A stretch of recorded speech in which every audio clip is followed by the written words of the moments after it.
Okay, I'm making a little winter soup. It's March and we're having a cold snap. So I thought I would make some. It's hard to hold the camera and do this at the same time.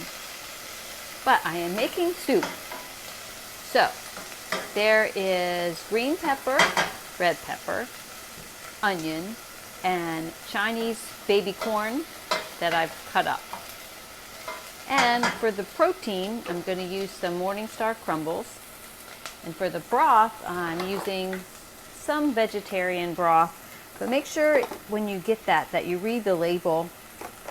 Make sure it doesn't contain a lot of preservatives or have added sugar or stuff like that.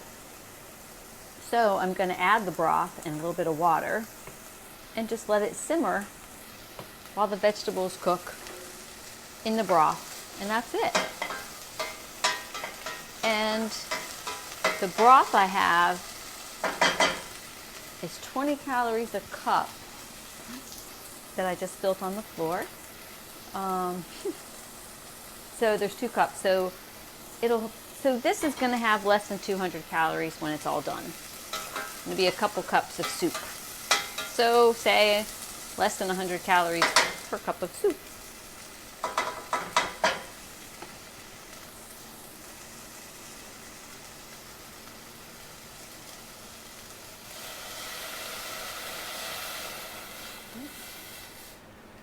I'm going to add about a cup of water too. Bring it back to a boil and let it simmer. I don't know, maybe a half hour on low, if that long. Here's the soy crumbles. Turn it up. Get back to a boil. Oh, you know what?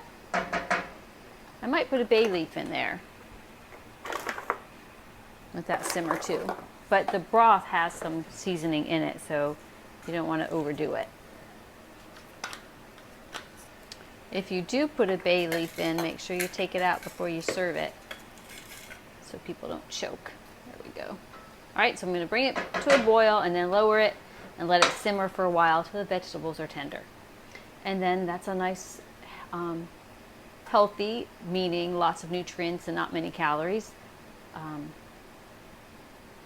meal.